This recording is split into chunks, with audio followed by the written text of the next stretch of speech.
Wasted Chance, The Colette Story. Dear Papa Dudut, magandang araw po sa inyo at sa lahat ng mga nakikinig sa Barangay LS. Isa po ko sa mga tagahanga ninyo at hindi po pwedeng matapos ang araw ko na hindi ko napapakinggan sa radyo namin ang programa ninyo. Oo, alam ko po na pwede akong makinig sa Facebook o sa TikTok pero iba pa rin yung vibe kapag sa radyo ko kayo napapakinggan. Itago nyo na lamang po ako sa pangalang Colette at may tuturing ko po ang sarili ko bilang isang breadwinner. Matanda na po kasi sina mama at papa at ayoko na silang pagtrabahuhin pa dahil baka makasama sa kanilang kalusugan.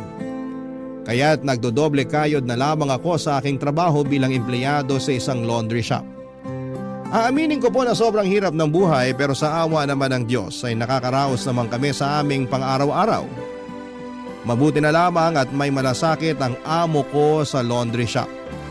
Madalas niyang pinapayagan ako mag-advance sa sahod kaya naman nakatutulong din ako sa pagtatapos ng high school ng nag-iisa kong kapatid na si Giselle.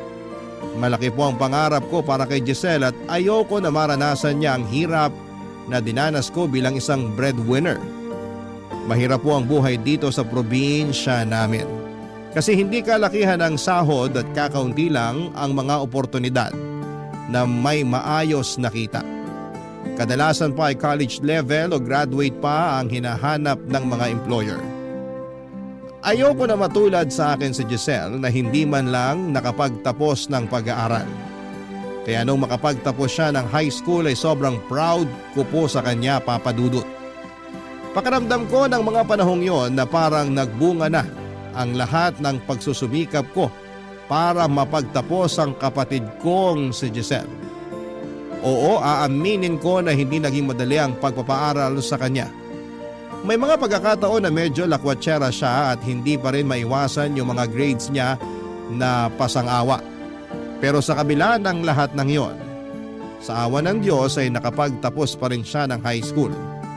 Mabuti na lang at nandyan ako para gabayan siya para ituwid yung mga pagkakamali niya at ipakita sa kanya kung gaano kahalaga ang pag-aaral.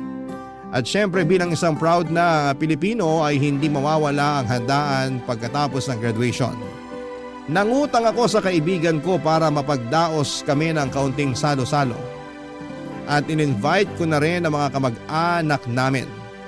At sa mismong araw na yon ay nagkaroon kami ng pagkakataon na magkausap ni Giselle tungkol sa mga susunod niyang hakbang sa buhay niya, Papa Dudut.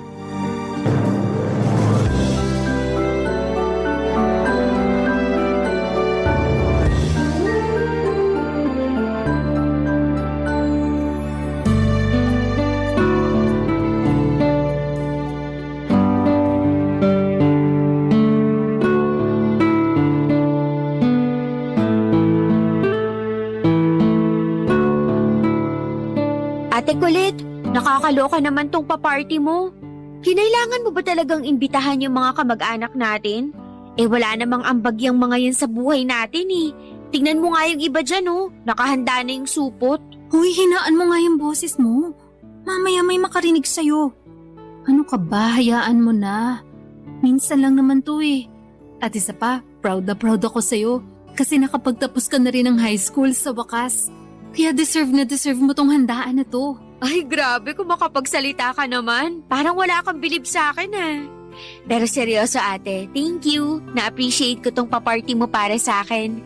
Pero utang na loob, sabihan mo yung mga yan na wag ubusin yung lechon. Kaya ka tumataba eh. Nga pala, ngayon na nakapagtapos ka na ng high school, ano nang balak mong gawin? Ay alam mo, kanina pa kita gustong kausapin tungkol dyan. Ano kasi, Ano? baka pwede mong kausapin yung boss mo sa laundry shop na ipasok ako. Seryoso ka? Oh, bakit? Kung yung ibang teenager nga dyan gusto makapagkolehiyo, ikaw naman atat na makapagtrabaho? Ate, tingnan mo nga tong bahay natin. Butas-butas na yung kisame natin, oh. Niwala nga tayong pera pampaayos dyan eh. Pangkolehiyo ko pa kaya? Ang totoo niya, napaghandaan ko na yan eh.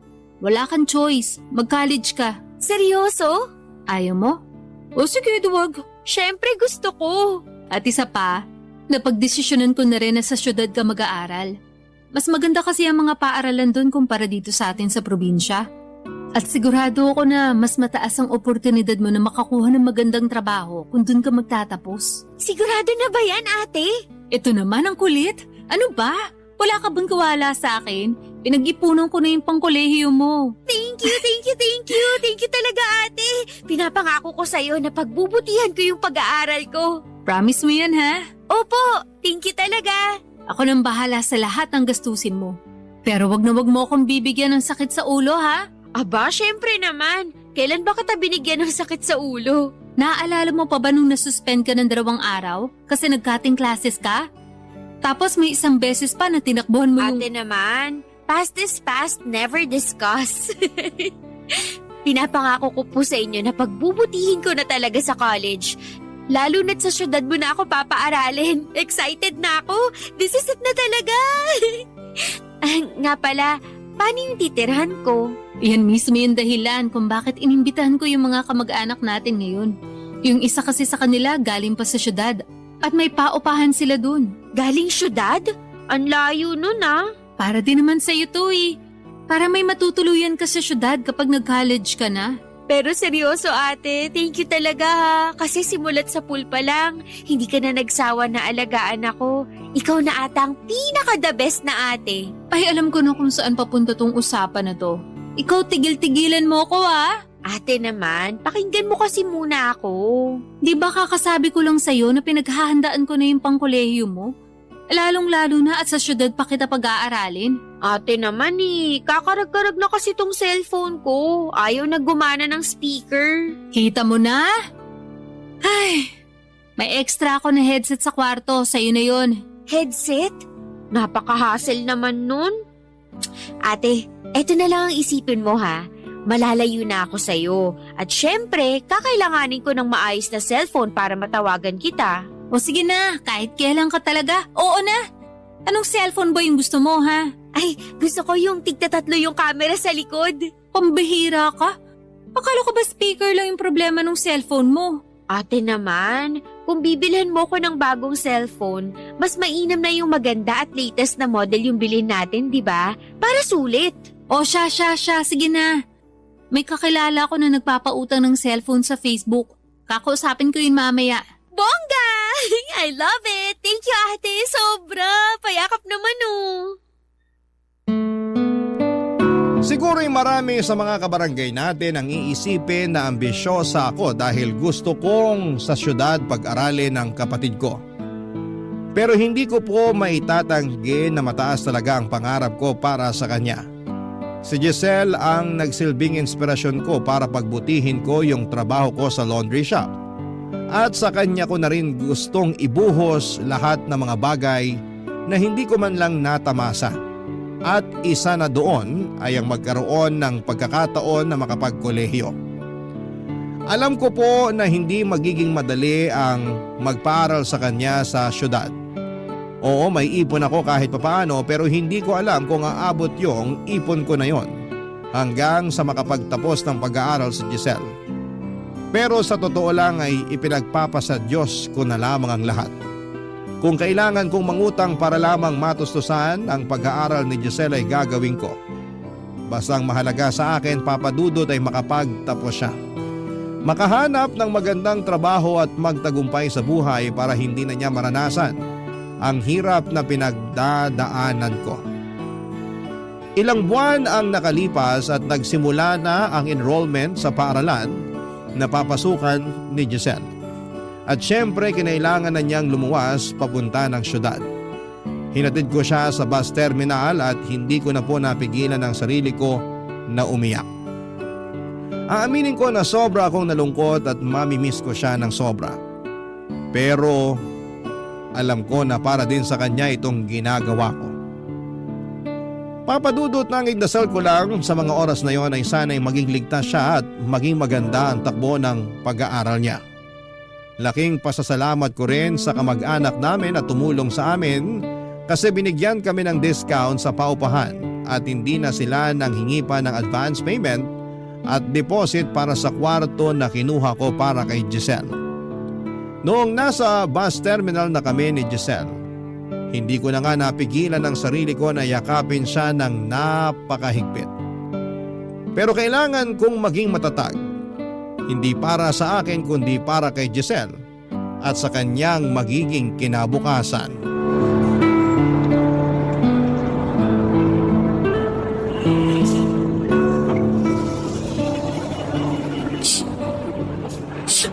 Ate, ang OA mo naman. Kung makaiyak ka dyan, akala mo naman luluwas na ako papuntang abroad. Sorry na. Pero hindi kasi ako sanay na mawawala ako sa bahay eh. Ay, alam ko na. Magtatrabaho na lang ako sa laundry shop na pinapasukan mo. Nang sa ganon, hindi mo na ako mamiss. Sige, subukan mo. At makakatikim ka sa akin, sinasabi ko sa'yo. Eto naman, biro lang. Oh, eto nga pala. Idagdag mo na yun sa allowance mo. Ha? Pero inabutan mo na ako ng pera bago tayo umalis ng bahay ah. Tanggapin mo na. Inipon ko talaga yan para sa'yo. Oh, thank you ate. Mamimiss kita. Ako din. At saka yung cellphone mo, itago mo na mabuti yan ha. Baka mamaya manakawan ka pa. Kakautang lang natin sa cellphone mo na yan. Huwag kang mag-alala. Iingatan ko to. Bigay mo sa akin to eh. At saka yung kwarto mo nga pala dun sa boarding house na tutuluyan mo, nakahanda na yon. Wala ka nang poproblemahin. Kasi ako na mismo yung kumausap dun sa mga kamag-anak natin. At ako na mismo magpapadala ng pera sa kanila buwan-buwan para sa upa.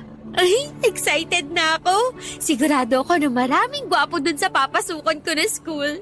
Hoy, wag kang magkakalat sa boarding house mo ha. At saka kung pwede, wag ka muna mag-boyfriend, okay? Mag-focus ka muna sa pag-aaral mo. Ang dami mo namang advice. Aalis na ako. Bye-bye. Hoy, anong bay? Wala pa nga yung bus na luluwas papuntang syudad eh. Hindi halata na excited ka ha? Ay nako, masisisi mo ba ako? Bagong chapter na to ng buhay ko. Alam mo ba ate, nung graduation ko, inggit na inggit ako sa mga kaklase ko nung sinabi nila na sa syudad sila magkokolehiyo. Kasi akala ko wala na talaga akong pag-asa eh, na habang buhay na ako mabubulok dito sa probinsya natin. Pero no, kasi hindi ko akalain na may pasabog ka pala para sa akin. Alam mo naman na gagawin ko ang lahat para sa'yo, di ba? Pero wag ka masyadong mag-enjoy doon ha? Ipinapaalala ko ulit sa'yo na pupunta ka ng syudad para mag-aral, hindi para gumimik. Oo naman, alam ko na yun. Basta ate, ikaw na bahala kina mama at papa ha? Oo, wag mo silang alalahanin. Ako nang bahala dito. Basta pagdating mo ng syudad, magte-text ka sa akin ha? At saka, sigurado ka na ba talaga na education yung kukunin mong kurso? Of course! Kapag nakapagtapos na ako, kukuha ako kaagad ng board exam. Tapos mag-a-apply ako sa public school para bongga. Basta siguruhin mong desidido ka na sa kurso mo na yan, ha? Ay naku, alam mo ba? Yung anak ng kapitbahay natin hindi nakapagtapos ng kolehiyo. Bakit daw? Eh paano? Panayreklamo daw na kesyo ayaw niya daw nung kurso niya hanggang sa dumating sa punto na nagsawa na siya. Ay nako, ibahin mo ako dyan kasi sigurado na ako sa education. At ate, pwede bang tigil-tigilan mo na yung kakachismis sa mga kapitbahay natin? Ay, yung isang kapitbahay natin, narinig ko na buntis daw. Ha? Sinong kapitbahay? Okay, Tams? Chismosa ka rin eh. Mamimiss na talaga kita ate. Payakap nga. Mabimiss din kita, sobra. Ay nga pala, bago ko makalimutan. Ipapadala ko na lang sa iyo bukas yung pera para sa enrollment mo, ha? Sige, pero siguraduhin mo na mapapadala mo yun bukas ha. Kasi maaga pa ako pupunta dun sa school para makapag-enroll. Oo, huwag kang mag-alala.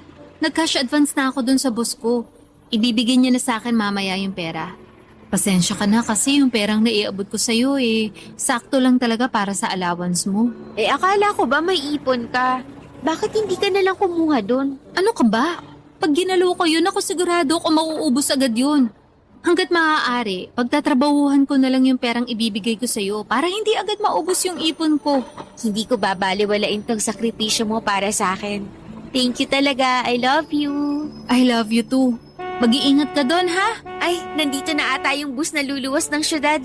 Tawagan o i-text mo ko pag nakarating ka na ng syudad, ha? Nako ate, huwag kang mag-alala. Tatadtarin ko ng mga text yung cellphone mo at papadalan din kita ng pictures. O sige na, sumakay ka na. Baka mahuli ka pa.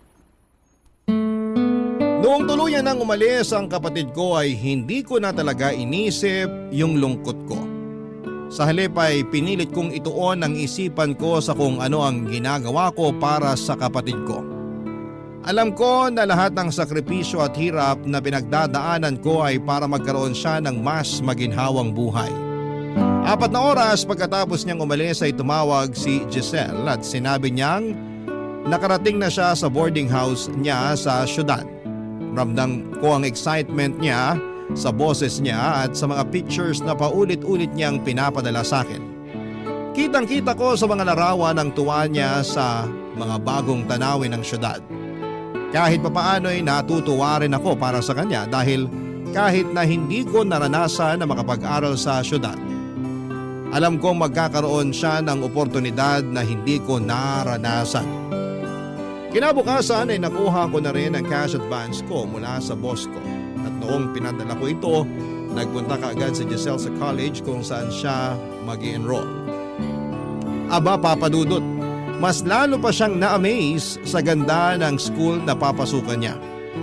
Hindi ko malilimutan yung mga tawanan namin habang tinutokso ko siya na huwag siyang magpapahalata na galing siya sa probinsya. Pero aaminin ko Papa Dudut na medyo nalubog ako sa utang ng mga panahong yon. Bukod sa cash advance ko para sa enrollment ni Giselle, hindi ko pa rin nababayaran ang ginamit kong pera para sa handaan nang makapagtapos siya ng high school at yung cellphone na binili ko para sa kanya. Pakiramdam ko ay papalapit na yung panahon na kailangan ko nang harapin lahat ng utang na ito. Papa Dudut, gulong-gulo ako noon. Pero sabi ko sa sarili ko, hindi ako susuko hanggang hindi ko natutulungan makapagtapos sa pag-aaral ang kapatid ko, Papa Dudut. Barangay Love Stories. Barangay Love Stories. Makalipas ang ilang buwan ay nagsimula na ang pasukan. Siyempre bilang isang supportive ni ate ay kinumusta ko kaagad si Giselle. Natatandaan ko pa nga na ang sabi niya sa akin ay love na love daw niya yung school niya. At makakaasa daw ako na makapagtatapos siya ng kolehiyo. Sobrang saya ko kasi for the first time ay may makapagtatapos na ng kolehiyo sa pamilya namin. Pero Papa Dudut, medyo naawa din ako sa kapatid ko kasi palagi niyang kinakwento na parang sosyal daw ang mga kaklase niya. Karamihan sa kanila ay may sariling kotse, tig-2 pa daw ang cellphone ng mga kaklase niya. May mga tablet pa at nang mga panahong yon ay naisip ko kung gaano ka-unfair ng buhay. Kasi hindi naman natin hiningi na ipanganak tayo tapos may mga bata na ipinapanganak na may kaya habang kami ni Giselle ay pinanganak na salat na kaagad sa buhay. Pero naisip ko na hindi dapat maging hadlang ang kahirapan sa pag-abot ng mga pangarap. Tumakas pa sa isipan ko yung sinabi ni nanay na hindi mo kasalanan kung pinanganak kang mahirap, pero kasalanan mo kung mamamatay ka pa ring mahirap. Pero okay lang Papa Dudut. Kung mamamatay man akong mahirap basta makapagtapos ng pag-aaral ng kapatid ko ay okay lang. Kasi gaya nga ng sabi ko kanina kay Giselle ko ibubuhos lahat ng oportunidad na ipinagkait sa akin ng tadhana. Makalipas nga ang 1 linggo ay tinawagan ko si Giselle para kumustahin ang pag-aaral niya.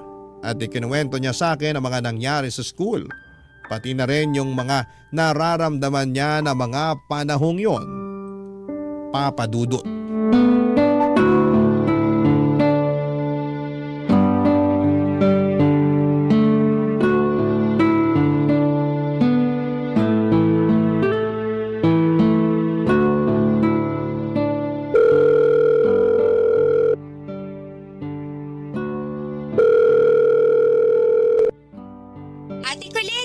Hello, Giselle?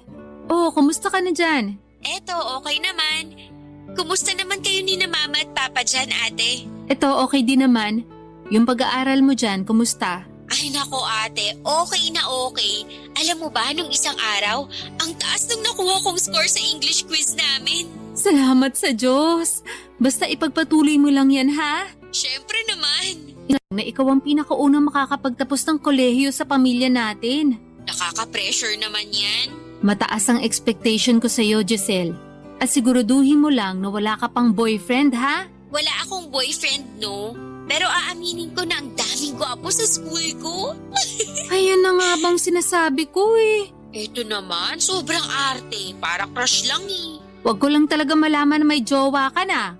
Kasi kapag, naku, maniwala ka sa akin, susugurin kita dyan. Ang OA ha. Pero sa tingin ko, hindi rin naman magkakagusto sa akin yung mga lalaki sa school na yun. O bakit naman? Hello, ang gagara kaya ng mga estudyante doon. Halos karamihan doon may mga sariling kotse. Tapos, yung mga gadget nila, ang lakas makasosyal. Naiinggit ka ba sa mga kaklase mo? Aaminin ko, oo, naiinggit ako. Paano ba naman kasi? Nag-aaral pa lang sila pero parang sumasahod na sila. Alam mo ba na ang laki ng allowance nila? Yung isang kaklase ko nga, binibigyan ata ng 25,000 kada linggo-linggo para sa budget niya.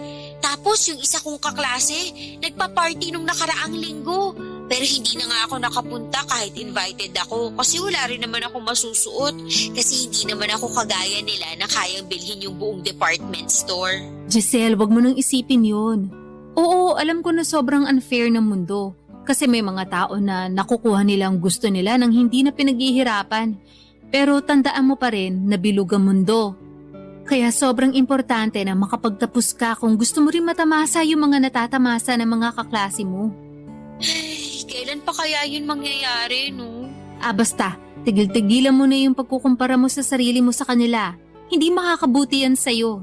Masisisi mo ba ako? Araw-araw ko kaya silang nakikita. Alisin mo na yung inggit sa katawan mo. Sinasabi ko sa'yo, madedepress ka lang. Sige na nga.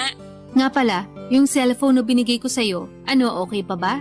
Okay na okay pa. Hindi nga halatang inutang natin to kasi ang lakas makasosyal ng cellphone na to. Mabuti naman kung ganun. Ingatan mo yan ha?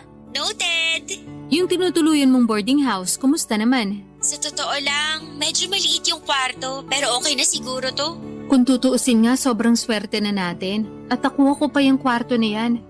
Alam mo ba na ang daming estudyante na nagsisiksikan sa isang kwarto para lang makatipid? Habang ikaw solong-solo mo yung kwarto na yan. Mabuti na lang talaga at napakiusapan ko yung kamag-anak natin. Bongga ka dyan ate, iba pa rin talaga kapag may connections. Nakakakain ka rin ba ng maayos dyan? Oo naman, solve na ako sa isang tray ng itlog at mga delata. Tigilan mo nga yung mga kakatanong sa akin. Magkwento ka naman ate, kumusta ka na dyan? Kumusta na yung trabaho mo sa laundry shop? Ganun pa rin naman. Ay nga pala, may good news ako. Bibigyan ako ng increase ng boss namin sa laundry shop. Talaga? Nakakatuwa naman. Kung ganon, baka pwede mo namang dagdagan yung pinapadala mo sa akin na allowance. Alam mo na, share your blessings. Ano ka ba naman, Giselle? Hindi ko pa nga nababayaran ng buo yung cellphone mo eh. Ang dami mo namang arte. Ay, hindi ate, kumalma ka dyan. Sigurado ako na madadagdagan mo rin yung pinapadala mong allowance sa akin kasi marami ang magpapalabas sa'yo. O, edi ibig sabihin nun, tataas na naman ulit ang sahod mo at pagkatapos niyan, marami ka na rin kikitain. Alam ko na rin na pagpapalain ka ng Diyos kasi mabait ka na ate. Nambola pa. O siya, sige na, susubukan ko. The best ka talaga, Ate Colette. I love you. I love you too. Ay nga pala, maliligo na ako kasi sobrang lagkit ko na. Ang init-init pala dito sa syudad. Pero sigurado ako na masasanay din ako dito. O sige, basta i-update mo na lang ako ha. Sureness! Sige na, bababa ko na to. Ingat ka dyan. Mwah! Aaminin ko po na noong mga panahon na yon ay nahirapan akong makarelate kay Giselle. Kasi dito sa probinsya ay simple lang ang buhay namin. Walang masyadong luho at hindi din maporma ang mga tao dito. Siguro nga ay ganyan talaga kapag galing ka sa probinsya at bigla kang pumunta sa syudad. Malaki ang magiging pagkakaiba. Kunwari, yung mga anak na mga mayayamang negosyante malamang sa syudad din nag-aaral. Kaya naman hindi maiwasan ni Giselle na mainggit sa kanila. Pero lagi ko pa ring pinapaalala sa kanya na hindi niya dapat pagtuunan ng pansin ang mga bagay na wala naman siya. Sinasabi ko sa kanya na imbis na mainggit ay gawin niya na lamang na inspirasyon ang mga kaklase niyang mayaman para mas lalo pa niyang pagbutihin ang kanyang pag-aaral. Kahit na paulit-ulit kong pinapaalala sa kanya yon, may mga panahon pa rin na hindi ko talaga siya kayang tanggihan. Kaya nagsimula na rin akong dagdagan yung allowance ni Giselle tulad ng pinangako ko sa kanya noong nagkausap kami. Kapatid ko pa rin siya at ayoko siyang makita na malungkot. Masaya din ako kasi nakita ko sa Facebook niya na marami na siyang kaibigan sa eskwelahan. At palagi ko ding sinasabi sa kanya na okay lang na makipagbarkada basta wag niyang kalimutan ang pinakamahalagang bagay, ang mag-focus sa pag-aaral. Mukhang tinanggap ni Giselle ang mga payo ko kasi parati naman niyang ibinabalita sa akin na mataas sa mga grades niya sa mga schoolwork niya. Pero papadudot habang dahan-dahan kong binabayaran ang mga utang ko. Tumawag si Giselle at may mga sinabi siya na lalong nagdagdag sa bigat ng mga iniisip ko, papadudot.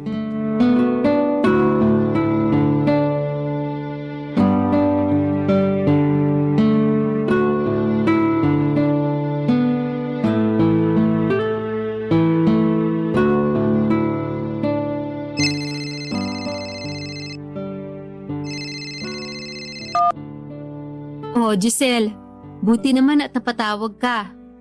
Kumusta ka na dyan? Ayos lang ako, ate. Pero may hihilingin sana ako sa'yo eh. Bakit? May problema ka ba? Wala naman. Pero Ano ba kasi yun? Ano, kulang pa ba yung allowance na binigay ko sa'yo? hindi. Wala ka na ba makain dyan? Hindi yun. Wala akong problema sa pagkain. Eh ano? Tungkol ba to sa upa? Sinisingil ka na ba dyan?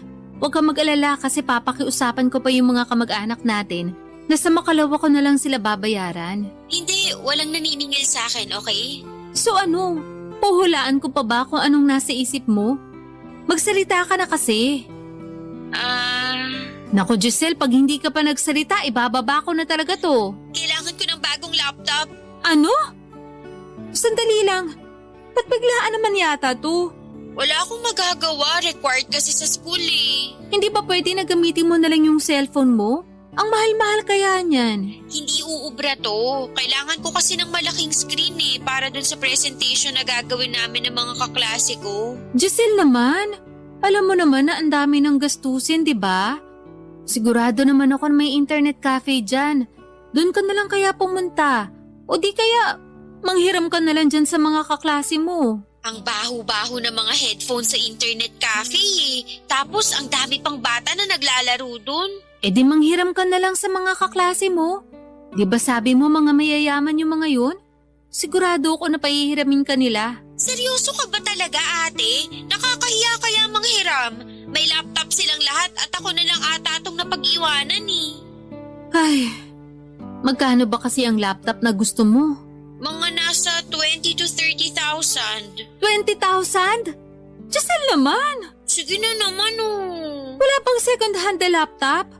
Yun na lang kaya ang bilhin natin. Ayoko ng second hand. Madaling masira yun eh. Giselle, ewan ko, hindi ko alam. Basta gawin mo na lang ng paraan yan, ha? Kaya mo na yan. Pambihira. Ba't mo pa kasi ako pinag-aral dito sa syudad kung hindi mo naman pala kayang tustusan yung mga pangangailangan ko? Hindi pangangailangan yan, Giselle. Ang tawag dyan, luho. Anong luho? Hindi ba't sinabi ko na sa'yo na required yung laptop sa klase namin? Huwag mo kung pinaglololo ko. Alam ko naiinggit ka lang sa mga mayayaman mong kaklase kaya ka nagkakaganyan. Naiinggit? Ay, palibasa, wala kang alam kasi sa probinsya ka lumaki. Subukan mo kayang pumunta dito sa syudad. Baka sakaling maintindihan mo kung saan ako nanggagaling. Giselle, yung bunganga mo ha? Magdahan-dahan ka sa mga sinasabi mo sa akin. At bakit? Totoo naman ah. Alam mo kung anong problema mo? Masyado kang ambisyosa. Pwede mo naman sana akong pag-aralin dyan sa probinsya, pero hindi mo ginawa. Dito mo ako pinag-aral sa syudad, kapos ka naman pala sa pera. Nagkakaganito ka na porket hindi lang kita napagbigyan sa kagustuhan mo na magkaroon ng bagong laptop? Hindi. Nagkakaganito ako kasi mas mahirap pa tayo sa daga. Buisit na buhay ito. Kung ako sa'yo, titigilan ko na yung kaka-Facebook mo.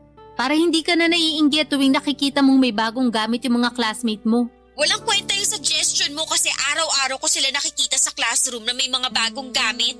E di lumabas din ang totoo, na hindi mo kailangan ng bagong laptop at totoong naiinggit ka lang. Alisin mo na nga yung inggit sa katawan mo. Hindi nakakaganda yan, sinasabi ko sa'yo. Sige na nga, bumili na lang tayo ng second hand na Wisit. Pero kailangan ko na yun this week kaya please lang. Magkano ba abutin yung second hand na laptop? Nasa 10 to 15,000. Ano? Akala ko nasa 4,000 lang yan na. 4,000? Ate, laptop yung pinag-uusapan natin dito. Hindi mo murahin na cellphone. Naku Giselle, tigil-tigilan mo nga ako. Wala akong 10,000. Sandali lang. Ang mahal-mahal ang binabayad ko sa school mo ha? Wala man lang ba kayong computer sa school nyo?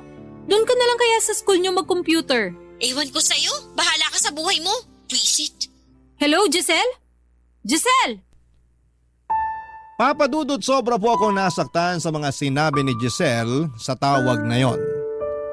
Talaga pong ipinamukha niya sa akin na salat kami sa buhay at parang hindi pa sapat ang lahat ng sakripisyo ko para matulungan siyang makapag-aral sa isang magandang eskwelahan. Hindi ko po maintindihan kung bakit bigla siyang nagbago. Noong nasa probinsya pa siya, aaminin ko na may maarte na siya.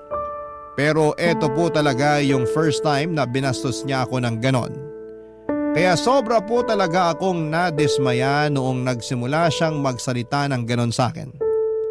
Dumaan po ang mga linggo at palagi kong pinapaalala kay Giselle na hindi siya maghihirap habang buhay basta magsumikap lamang siya. Ibinuhos ko na siguro ang lahat ng magagandang salita para mapagaan ang kalooban niya. Sinabi ko pa nga sa kanya na kapag nakapagtapos siya ng college ay mabibili niya ang lahat ng gadgets at gamit na gusto niya. Pero parang hindi yata tumalab ang mga sinabi ko. Kasi karamihan sa mga mensahe ko sa kanya sa Facebook ay seen lang. Naaawa ako sa kanya pero sa totoo lang ay naiirita na rin ako. Kung tutuusin ay dapat magpasalamat siya na nakakapag-aral pa siya sa magandang eskwelahan kahit na hindi naman ganong kalaki ang kinikita ko. Hindi ako nakapag-aral sa kolehiyo dahil sa hirap ng buhay namin. At kung hindi dahil sa mga sakripisyo ko ay siguradong matutulad din siya sa akin na hindi nakapagtapos. Pero hindi ako pumayag na mangyari yon. Gumawa talaga ako ng paraan para mapaganda ang buhay niya. Pero bakit ganon? Bakit parang pinamumukha niya pa sa akin na kasalanan ko na hindi ko maibigay sa kanya ang lahat? Nang mga panahon na yon ay ipinagdarasal ko talaga sa Diyos na sana'y magpakita man lang siya ng kaunting appreciation sa lahat ng mga ginagawa ko para sa kanya. Papa Dudut. Barangay Love Stories. Barangay Love Stories. Habang patuloy ko pong sinisini Giselle ang mga chat ko sa kanya, ay patuloy ko pa rin ginagawa ang mga responsibilidad ko bilang ate niya. Nagpapadala pa rin ako ng allowance at ng pang-tuition fee niya. Pero ang nakakapanlumo ay simpleng thank you lang po ang natatanggap ko at hindi na siya masyadong nagchat-chat sa akin. Hindi na rin siya tumatawag at tuwing tinatawagan ko siya ay hindi niya sinasagot ang cellphone niya. Sobra akong nag-worry para sa kapatid ko, Papa Dudut. Ang masakit pa niyan, nasa probinsya po ako at 4 na oras ang layo ng lugar namin sa syudad. Kaya mas lalo akong nababahala. Tuwing tinatanong ko siya kung kumusta na nga ba siya at ang pag-aaral, ang sagot niya lamang ay simpleng okay lang.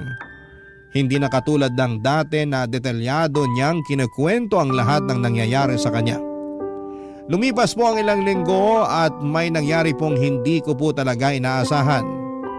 Natanggal po ako sa trabaho ko sa laundry shop dahil napagbintangan ako ng isang customer na ninakaw ko daw ang pera na nakalagay sa jacket na pinalabhan niya. Kahit na hindi ko naman po talaga ninakaw o kinuha yung pera. At ang mas masakit pa po ay pinanigan ng boss ko yung customer. Kaya nawalan po ako ng trabaho. Sobra po akong nabigla at nalungkot ng mga panahong yon dahil bukod sa mga utang ko, sigurado kong hindi magtatagal yung perang naipon ko. Kaya naisip ko na siguro mas mabuti kung sa syudad na lamang ako magtrabaho dahil di hamak na mas mataas ang sahod doon. At sumang-ayon naman ang mga magulang ko sa plano ko. Makalipas ang ilang araw ay nag-decide po akong pumunta sa boarding house ni Giselle. Hindi na po ako nag-chat o tumawag para sabihin na pupunta ako. Kasi ako rin naman po ang nagbabayad sa boarding house niya. Aaminin ko po na medyo umira lang pride ko dahil bihira na siyang mag-chat sa akin. Kaya hindi ko na rin po sinabi sa kanya na pupunta ako, Papa Dudut.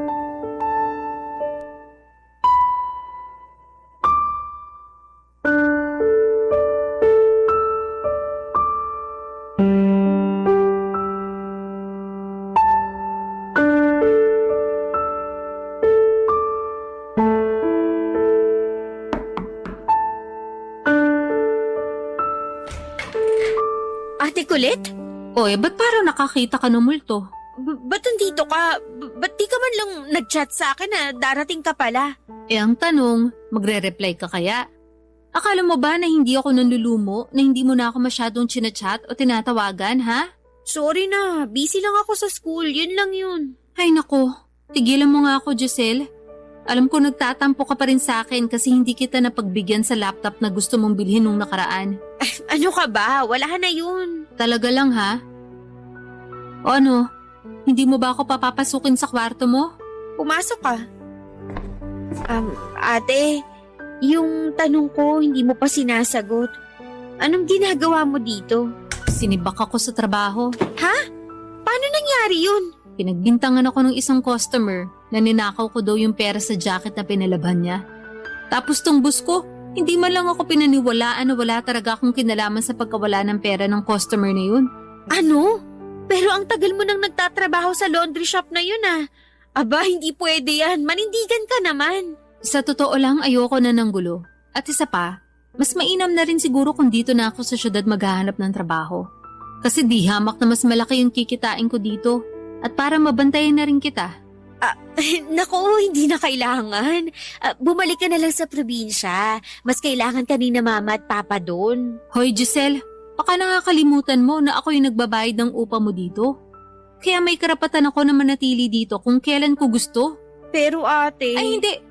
Alam ko na gusto mo masolo tong kwarto na to kasi naiinggit ka sa mga mayayaman mong kaklase na may sariling kwarto. Pero wala kang choice. Kasi kailangan ko makahanap agad ng trabaho dito sa syudad para matustusan ko yung mga pangangailangan mo. Sige na nga. Siya nga pala, yung pag-aaral mo, kumusta naman? Okay lang, ganun pa rin. Boring. Anong ibig mong sabihin na boring, ha?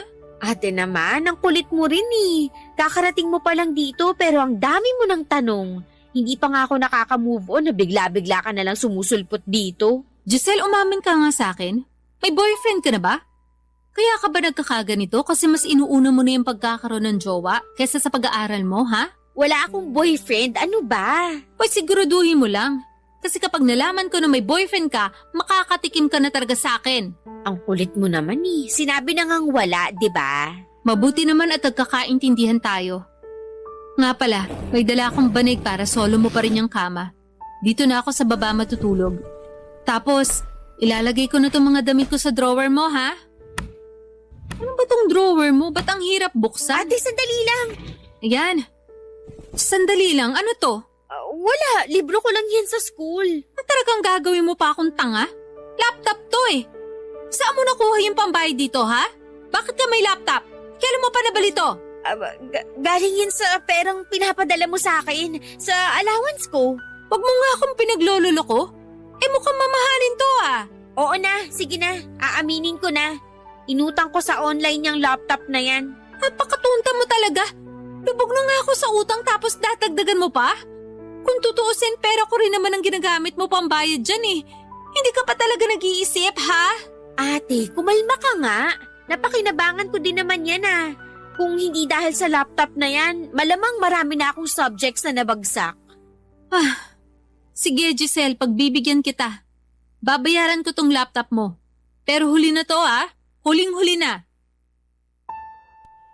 Sobrang sakit po at nakakapanlumo na nagawa kong paglihima ng sarili kong kapatid. Alam ko po na may mga pagkakataon na naiinggit siya sa mga tao na mas maganda ang kalagayan sa buhay. Pero hindi ko inisip na darating siya sa punto na mangungutang siya para lamang makakuha ng mga bagay na gusto niya. Sobra po ko na-disappoint. At mabuti na lamang po at magkasama na kami ngayon sa boarding house para kahit papaano ay mabantayan ko siya.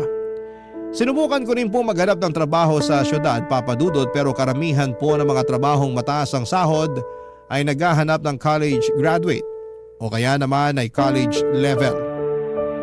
Pero dahil sa pagpupursige ko ay nakakita rin ako ng trabaho sa isang local na department store kung saan ang kailangan lang ay high school graduate. Sinabi po ng manager na pwede na akong magsimula sa susunod na linggo. Ibig sabihin noon ay meron pa akong isang linggo na walang ginagawa sa boarding house bago ako magsimula sa trabaho. At tungkol naman po kay Giselle ay unti-unti po ako nagtataka kasi napapansin ko na parang wala siyang pakialam. Panay kasi ang pindot niya ng snooze tuwing kailangan na niyang bumangon para pumasok sa eskwela. Doon po ako nagsimulang mag-alala na baka nagka-cutting class na naman siya tulad ng ginagawa niya noong nasa high school pa siya. Kinompronta ko po si Giselle tungkol dito at ang sabi niya sa akin ay wala daw akong dapat na ipag-alala kasi kahit may mga pagkakataon na nalilate siya sa klase, pasado pa naman daw yung mga subjects niya. Aaminin ko na kahit na gano'n ay sobrang disappointed pa rin ako sa kanya. Pero medyo gumaan din naman ang pakiramdam ko lalo na noong sinabi niya sa akin na wala siyang bagsak na mga subjects. Sobra pong nakakapanibago na nakatunganga lamang ako sa boarding house kasi hindi talaga ako sanay na walang ginagawa. Pero siguro mas mabuti na rin po ito kasi parang naka-leave ako ng isang linggo bago ko simulan ang trabaho ko sa department store kung saan ako natanggap. Isang gabi habang nararamdaman ko yung inip sa boarding house, naisipan kong mag-ayos at linisin ng maigi yung kwarto namin ni Giselle. Gusto ko sanang gawing productive ang oras ko kaya sinimulan ko ang paglilinis habang nasa dirty kitchen si Giselle. Pero hindi ko talaga ine-expect na sa mismong araw na yon, madidiskubre ko ang isang bagay na matagal nang itinagong sikreto sa akin ng sarili kong kapatid, Papa Dudut.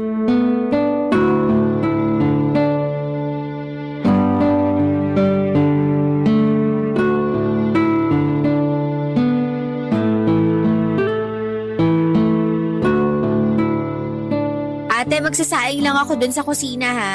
Sige. Dadalian ko na lang yung pagsasaing kasi hindi pa nakakauwi yung ibang boarders. Sigurado ako na magsisiksika na naman ang mga yun sa kusina mamaya. Mabuti pa nga.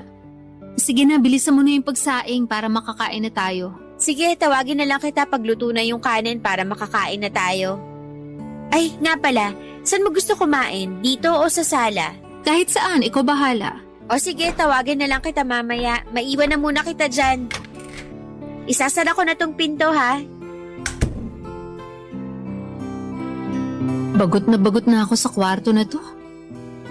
Ay, makapaglinis na nga lang. Kahit kailan ka talaga, Giselle. Kababae mong tao pero ang kalat-kalat mo.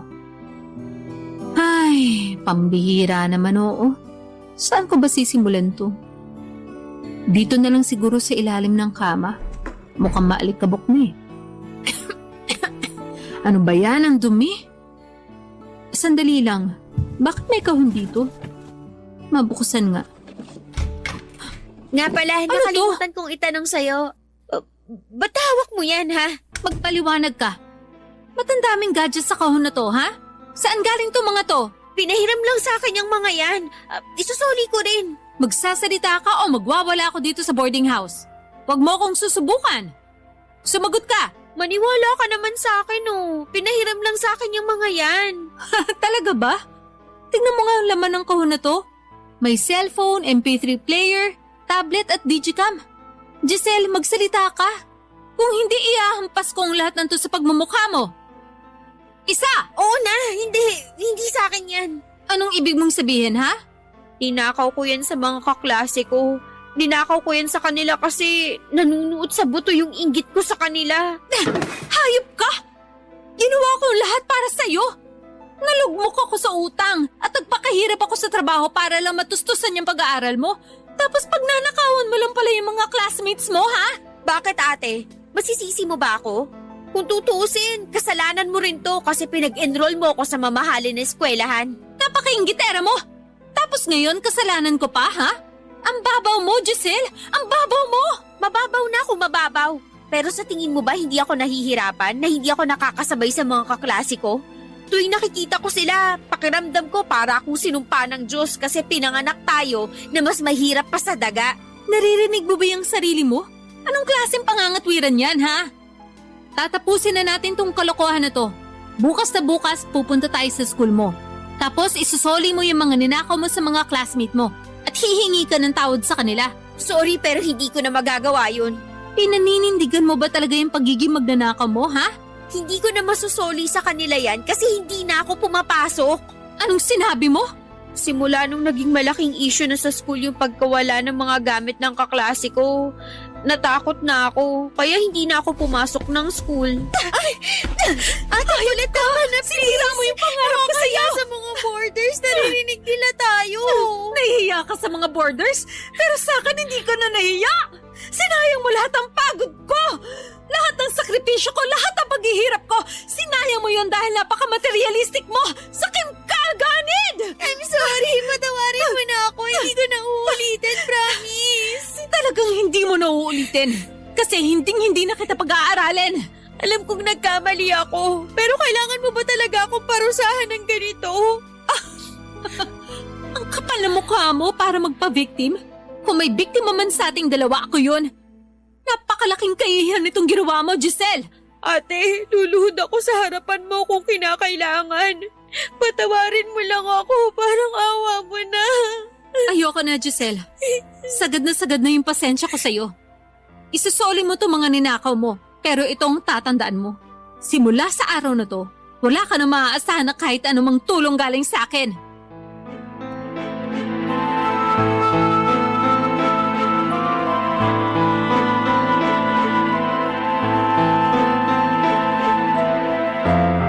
Sobrang sakit po sa puso ko noong nalaman ko na pinagnakawan na pala ni Giselle ang mga kaklase niya. Talaga pong nahiya ako sa ginawa ng kapatid ko at sa mga oras na yon ay parang ayaw ko na talagang humarap sa ibang tao. Pero alam ko na kailangan ko pa rin gawin kung ano ang tama. Kaya kinabukasan ay nagpunta ako sa school ni Giselle at ibinigay ko sa dean ng eskwelahan na yon ng mga gamit na ninakaw ni Giselle. At ipinapasok na rin ng dean sa opisina niya ang mga estudyante na nawala ng gamit. Ako na rin po ang nagsorry sa lahat ng mga pinagnakawan ni Giselle. Habang ginagawa ko po yun ay ramdam na ramdam ko yung galit at disappointment ng mga kaklase niya. At parang gusto ko na lamang po na lamunin ako ng lupa ng mga panahon na yon. Kung tutuusin, mga anak ng mayayaman ang mga pinagnakawan ni Giselle. At kayang-kaya nilang sampahan ng kaso si Giselle. Pero sa kabutihang palad ay hindi nila ginawa yon.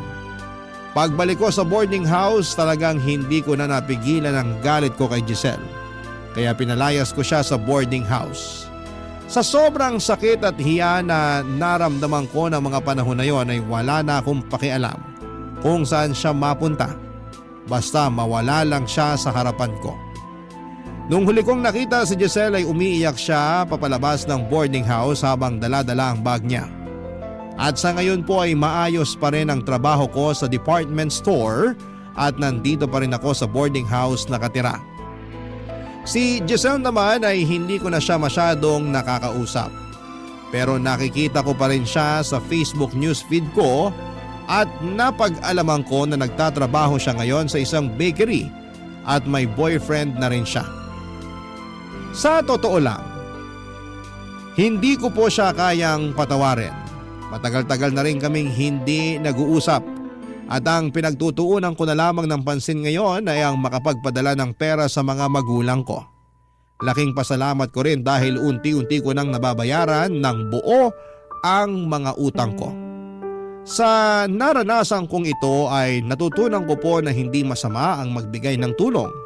Pero kapag inaabuso na ay kailangan mo nang putulin ang tulong na ibinibigay mo dahil sa halip na makatulong ay mas lalo lamang itong makakasama. Ang inyong kapuso at kabarangay forever, Colette. Dear Papa Dudut, Magandang araw po sa inyo. Ako nga pala si Flora at matagal na po akong taga-subaybay ng Barangay LS. Hindi ko po talaga pinapalampas ang bawat kwento tuwing alas 12 ng tanghali. At dahil po matagal na akong nakikinig at nakasuporta sa Barangay LS ay napagpasyahan ko pong ibahagi sa inyo ang kwento ko. Sana po ay tanggapin at mapili ninyo ang sulat kong ito, Papa Dudut. Isa po akong simpleng babae na nagtatrabaho bilang servidora sa isang maliit na kainan dito sa Pangasinan. Hindi po ako galing sa mayamang pamilya. Pero sa awa ng Diyos, kahit papaano ay may naipundar naman na maliit at simple na bahay yung mga magulang ko. At noong makapagtapos ako ng high school ay napilitan akong magtrabaho para matulungan ng mama at papa ko. Ako po kasi ang nag-iisang anak nila kaya't malaki ang pressure na nararamdaman ko para masuportahan sila, Papa Dudut. Hindi na po nagtatrabaho ang mga magulang ko dahil pareho na silang matanda at hindi ko po kayang makita silang nahihirapan. Kaya't ako na po ang nagsusumikap para sa amin. Bagamat maliit lang ang sahod ko, sa awa ng Diyos ay nakakaraos pa naman kami. Basta makita ko lang sina mama at papa ko na nasa maayos na kalagayan at nakakakain ng 3 beses sa isang araw, ay wala na po akong mahihiling pa. Sa trabaho ko po bilang servidora ay normal lang naman po ang takbo ng buhay ko. Paminsan-minsan ay nag-overtime pa nga ako para mas makaluwag ako. At sa kaka-overtime ko sa kainan na pinagtatrabahuhan ko ay doon ko nakilala si Kyle. Si Kyle ay isang construction worker na nagtatrabaho malapit sa kainan kung saan ako naninilbihan. Matagal na po akong nililigawan at kinukulit ni Kyle. Pero Papa Dudut, ayaw ko po talaga siyang sagutin kasi sa tingin ko ay sayang lang ang oras sa love life na yan. At mas gusto ko pong ituon ang buong atensyon ko sa trabaho at sa pangangalaga ng aking mga magulang. Ngunit ilang buwan din po akong kinulit ni Kyle na sagutin ko siya. Hanggang sa isang gabi ay hindi ko na nga po nakayanan at nakulitan na po talaga ako sa kanya. Sabi ko sa sarili ko ng mga panahon na yon, kung sasagutin ko siya, sigurado akong hihiwalayan din ako nito. Kasi mukha po siyang babaero. At kung sakali mang mangyari yon, at least ay hindi na niya ako kukulitin kahit kailan. At sigurado naman po ako sa sarili ko na kung sakaling maghiwalay kami ni Kyle ay hindi ako masasaktan kasi wala po akong nararamdaman na pagmamahal para sa kanya. Amoy pawis po siya, Papa Dudut, at tuwing gabi madalas siyang makipag-inuman sa kanto kasama ang mga kasamahan niya sa construction. At isa pa'y gwapong-gwapo din siya sa sarili niya. Ngunit dahil maliit lang po ang lugar namin, kahit na anong gawin kong pag-iwas sa kanya ay talagang palaging magkukrus ang landas naming dalawa ni Kyle, Papa Dudut.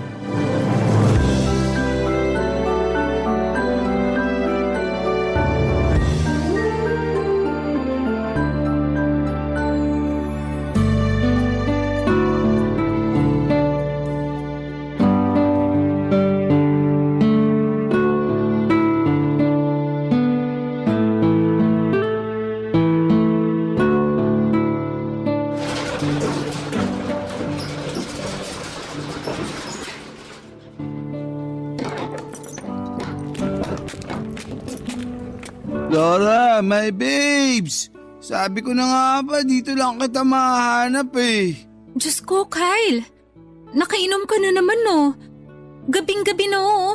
Umuwi ka na nga sa inyo. Alis na Yasyo. Doon ka na nga. Ano ba kasing ginagawa mo dyan? Bulag ka ba? Malamang ako ang napag-utusan na magsara nitong kainan. Eto naman, ang sungit-sungit mo talaga sa akin. Halika nga muna dito. Wag kang lalapit sa akin. Sigurado ako na amoy alak at pawis ka na naman. Ang arte mo naman, my babes. Tigilan mo na nga yung kakatawag sa akin ng my babes, kadiri. Grabe ka naman sa akin. Pero alam mo, kahit masungit ka, Ang ganda mo pa rin. Tapos na ako dito, uuwi na ako. Diyan ka na nga. Uy, sandali lang. Ano? May papakiusap sana ako sa'yo eh. Laura, alam mo naman na matagal na akong may gusto sa'yo, di ba? At alam mo naman na matagal na rin kitang nililigawan. Kaya parang awa mo no. Sagutin mo na ako. Ay nako, itulog mo na lang yan. Sigurado akong lasing ka lang. Uy, hindi ah. Kaya nga ako uminom eh. Para magkaroon ako ng lakas ng loob para sabihin ang tunay na nararamdaman ko para sa'yo. Ibang klase ka rin ano? Ginawa mo pa talaga akong dahilan. Gabi-gabi ka namang umiinom. Paano mo alam? Pinagmamasdan mo ako? Aminin mo na, may gusto ka rin sa akin oh. Ang kapal ang mukha mo. Kilabutan ka nga sa mga pinagsasasabi mo. Palagi kaya kitang nakikita sa kanto, nakikipag-inuman sa mga kasamahan mo sa construction tuwing naglalakad ako pa uwi. Basta, hindi ako aalis dito hanggat hindi mo ako sinasagot. Alam mo ba kung ano ang pinagkaiba mo sa adobo, sinigang at piniritong isda? Ha? Ano? Lahat ng yun, natikman ko na. Ikaw na lang ang hindi. Napakabastos mo naman! My babes, ang sakit na. Pero di bale, titiisin ko lahat ng sakit. Basta sagutin mo lang ako. May pick-up line din ako para sa'yo. Eto, makinig ka. Alam mo bang hindi tayo tao? Hindi tayo pagkain? Hindi rin tayo lugar? Sabi ko na nga ba eh. May gusto ka rin sa akin. Narinig ko na yan. Bakit? Kasi bagay tayo? Mali. Kasi hayop ka. GGSS ka rin ano? Aray, mas masakit pa ata yun kesa sa sampal mo. At saka, ano yung GGSS? Gwapong-gwapo sa sarili. Ha? Tabi nga dyan, uuwi na ako. Oh, ayan. Kyle, ano ba? Tumayo ka nga dyan, nakakahiya. Baka mamaya may makakita pa sa'yo. Sagutin mo na ako, parang awa mo na. Ang sakit-sakit na ng tuhod ko. Oo, sige na. Tumayo ka na dyan. Ano? Oo na, sinasagot na kita. Sa wakas! Thank you! Payakap nga! Hoy! Bago mo ko yakapin, maligo ka muna. Sa amoy mong yan, hindi niya yata tatalab yung sabon sa'yo. Subukan mo kayang gumamit ng laundry detergent. Baka sakaling gumana pa. Wala akong pakialam.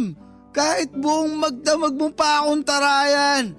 Basta, masaya ako na sinagot mo na rin ako sa wakas. Bumalik ka na nga dun sa mga kainuman mo. Uuwi na ako kasi sigurado akong hinahanap na ako ng mga magulang ko. Basta, aabangan kita dito bukas ng gabi ha. Hay nako, para may pakinabang ka, dito ka na rin kumain bukas para may benta kami. Makakaasa ka, my babes. Utang na loob, tigilan mo na nga yung kakatawag sa akin ng my babes. Napaka-jejemon mo. O sige, mahal na lang. Bahala ka dyan, goodbye. I love you, mahal! Hay nako Papa Dudut, hindi ko na natiis yung kakulitan ni Kyle at dumating na rin ang araw na sinagot ko na siya. Ang totoo niya, nakala ko ay hindi siya seryoso sa akin pero nagkamali ako kasi araw-araw niyang pinaparamdam sa akin na mahal niya ako. At in fairness na lang din sa kanya kasi simula nung sinagot ko siya ay araw-araw na siyang naliligo at hindi na siya amoy pawis. Araw-araw na din niya akong dinadalaw sa kainan na pinagtatrabahuhan ko. Nakakahiya mang aminin pero lumipas sa mga buwan at nararamdaman ko na nahuhulog na rin ang loob ko kay Kyle. Oo, nung unay naiingayan at naalibat-baran ako sa kanya. Pero noong naging kami na ay mas nakita ko ang seryoso at determinado niyang side. Kahit yung mga katrabaho ko sa kainan ay nagulat din daw sa pagbabago ni Kyle kasi hindi na rin siya ganong kadalas makipag-inuman sa mga kasamahan niya sa construction. At tuwing sumasahod siya, Papa Dudut, binibigyan niya ako ng kung ano-anong regalo. Ang sabi ko pa nga sa sarili ko noon na mukhang mahihirapan talaga akong makipaghiwalay kay Kyle kasi napamahal na rin ako sa kanya. Sino ba naman kasi ang hindi mapapamahal sa isang lalaki na gagawin ang lahat para lamang mapasaya ka, hindi ba?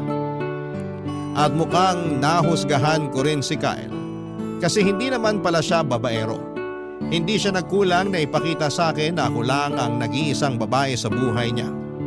At habang tumatagal kami ni Kyle ay mas lalo akong nai-inspire at nagkakagana na sipagan yung trabaho ko sa kainan.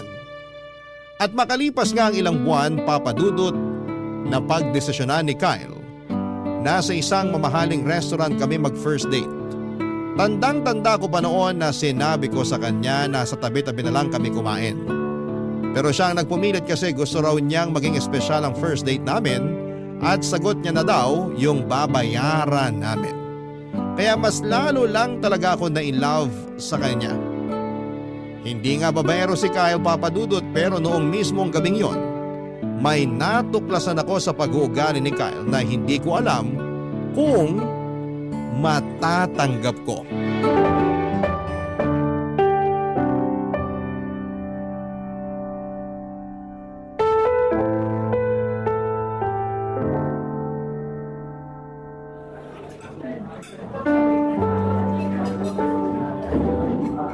Mahal, salamat talaga at dito mo ko dinala ha. Pero ang totoo niyan, hindi mo naman kailangan gawin to eh. Ang mahal-mahal kaya dito. Sigurado ka bang kaya mong bayaran yung mga in-order natin? Oo, huwag kang mag-alala. May dala naman akong pera.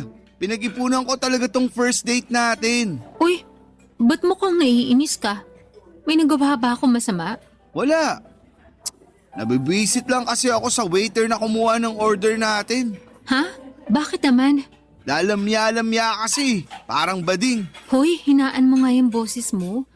Baka may makarinig sa'yo. At bakit? Totoo naman ah. At isa pa, 15 minutes na tayong naghihintay sa in-order nating pagkain.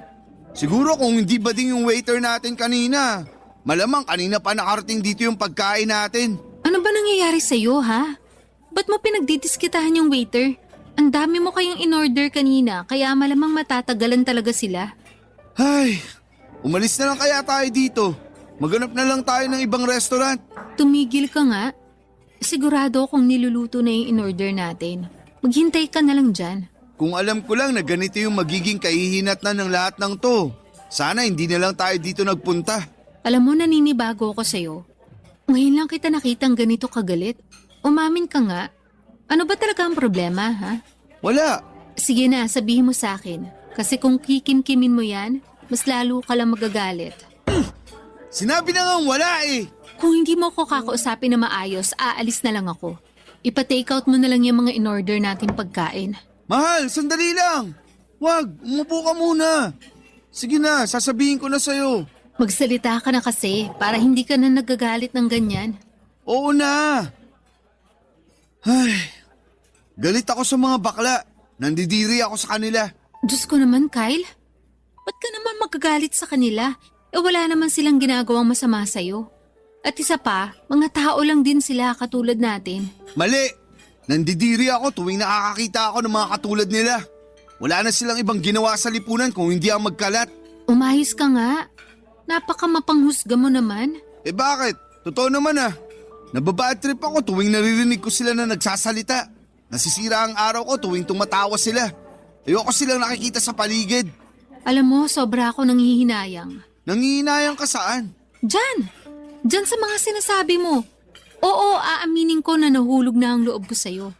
At kaya ako nasasaktan ng ganito kasi nagmumukha kang tao na ayaw kong mahalin. Ba't ba kamping-kampi ka sa mga bakla na yan ha? Sabihin mo nga sa akin, babae ka ba talaga? Baka bakla ka rin ha? Sumusobra ka na ha? Napakabastos mo. Nagkamali yata ako na sumama pa ako sa'yo. Aalis na ako. Baka kung ano pa masabi ko sa'yo. Flora, mahal! Sandali lang! Ano? Halika na, bumalik na tayo sa loob. Bumalik ka doon at kumain ka mag-isa mo? Nawala na ako ng gana. Sorry na talaga. Hindi ko sinasadya yung sinabi ko sa'yo. Nagbibiro lang naman kasi ako eh. Ito lang ang sasabihin ko sa'yo, Kyle. Yung galit at pagkamuhi mo sa mga bakla, Yan mismo ang sisira sa'yo. Pasensya ka na talaga. Ewan ko ba, bata pa lang kasi ako. Nandidiri at naiinis na kasi ako sa kanila. Pwes hindi ka na bata. Alam mo na ang mali at tama. Matuto kang kontrolin yung mga emosyon mo. Lalong-lalo na kung wala namang ginagawang masama sa iyo yung tao. Oo na. Halika na, bumalik na tayo sa loob. Ipangako mo muna sa akin na magbabago ka na. Ha? Sinasabi ko sa'yo, kung hindi mo susubukan magbago, hihiwalayan kita. Oo, sige na. Susubukan ko para sa'yo. Huwag mong gawin to para sa akin. Gawin mo to para sa sarili mo. Oo na, pangako yan. Promise. Halika na. Sobra akong nagulat ng gabing yon, Papa Dudut. Hindi ko nga akalain na ang jowa ko na akala ko'y mabait at seryoso ay may matinding galit pala sa mga bakla o yung tinatawag nila na homophobic. Ang mga katulad ni Kyle ang dahilan kung bakit marami sa mga kababayan natin sa LGBTQ+ community ang nahihirapang magpakatotoo sa sarili nila. Marami sa atin ang lumaki na may mga maling paniniwala at stereotypes na ipinapasok sa ating isipan. Kaya't nagiging mahirap para sa iba na tanggapin at yakapin ang pagkakaiba-iba ng bawat isa.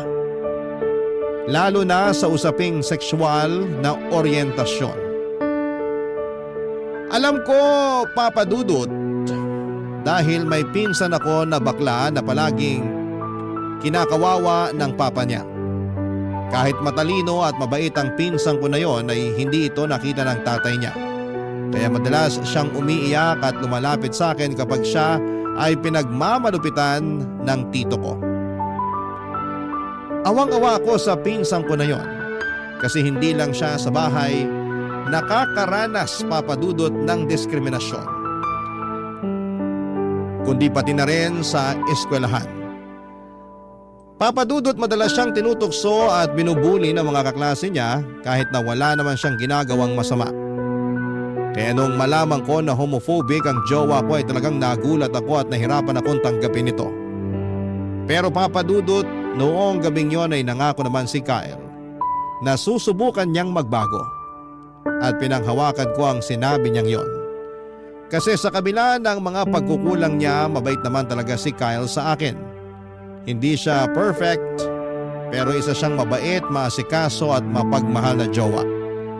Dahil dito ay pinagpatuloy namin ang relasyon namin at sa mga sumunod na araw, umaasa akong unti-unti ay mababago ni Kyle ang kanyang pananaw. Lalong-lalo na pagdating sa mga bakla. At noong mga panahong yun ay naisip ko na siguro kung ako ang magiging gabay at kung magiging matyaga ako sa pag-iintindi sa kanya, baka balang araw ay mawala rin ang galit ni Kyle sa mga bakla at matutunan niyang tanggapin na lahat ng tao ay magkakaiba, Papa Dudut. Barangay Love Stories. Barangay Love Stories. Lumipas ang 1 taon at naging magana ang relasyon namin ni Kyle. Napansin ko na malaki na ang pinagbago niya at hindi na mabilis uminit ang ulo niya at lagi na siyang nakikinig sa mga sinasabi ko. Pero syempre may mga pagkakataon pa din talaga na hindi maiiwasang uminit ang ulo niya. Pero patuloy ko na lang siya na pinagpapasensyahan kasi nag-improve na din naman siya kahit papaano. Papa Dudut, sobrang pinahanga niya ako kasi hindi na siya katulad ni Kyle noon na mabaho at mahilig makipag-inuman. At ang pinakamaganda pa dyan ay hindi na talaga siya umiinom. Isang malaking achievement na yon para sa akin. Lumipas sa mga buwan at napagdesisyonan din namin ni Kyle na doon na kami titira sa bahay niya. Siguro yung mga 10 minutes yung layo ng bahay ni Kyle sa bahay namin ng mga magulang ko. At talaga namang tinodo ko na ang pakikipag-live-in kay Kyle sa bahay niya kasi nasa punto na kami ng relasyon namin na kailangan na namin ng sariling espasyo. Wala na rin kasing nakatira sa bahay ni Kyle kasi namayapa na yung mga magulang niya kaya solong-solo namin yung bahay. Ang totoo nga niyan ay walang pinagkaiba yung bahay ni Kyle sa bahay namin ng mga magulang ko. Parehong mukhang nabubulok pero mas mabuti na rin to kesa sa mangupahan pa kami. At kahit nagli-live-in na kami ni Kyle ay naaasikaso ko pa rin naman ang mga magulang ko kasi tulad noong sinabi ko ay 10 minutes lang naman ang layo ng bahay ni Kyle sa bahay namin. Masaya kami ni Kyle na naninirahan sa bahay niya at tuwing Sabado ay namamasyal kami kung saan-saan para mag-relax at makapag-bonding. Yung pamamasyal namin tuwing weekend ay ang nag-iisang pagkakataon namin para magkaroon kami ng quality time para sa isa't isa. Pero isang araw habang naglalakad kami sa isang park noong day off namin, nagulat ako noong bigla akong sinurpresa ni Kyle. Wala akong kaalam-alam na simula ng araw na yon, mag-iiba na pala ang takbo ng buhay ko.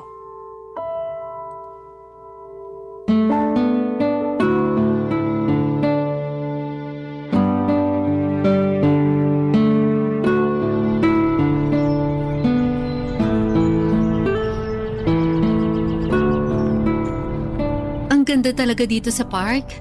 Alam mo, sa lahat ng mga lugar na pinapasyalan natin tuwing Sabado, etong park na to ang pinakapaborito ko. Kaya nga dito kita dinala eh. Sandali lang. Mahal, ano yun? Ha? Yun oh, tumingin ka dun. Ang ganda nung ibon. Asan? Wala naman ako nakikita. Mahal, ano to? Will you marry me? Pagpasensya mo na tong singsing ha. Ito lang kasi yung kinaya ng budget ko eh. Huwag mo nga akong pinaglololo ko. 1 taon na simula nung naging tayo. At sa tingin ko, panahon na para magpakasal tayo. I do. Ha? Oo, pakakasalan kita. Sa wakas! Hinaan mo nga yung boses mo, nakakaya sa mga tao dito. Sorry na. Hindi mo naman kasi ako masisisi. Kasi ito na ata yung pinakamasayang araw sa buong buhay ko. Pero paaalalahanan lang kita ha. Kahit kasal na tayo, tutulungan ko pa rin sina mama at papa. Aba syempre naman.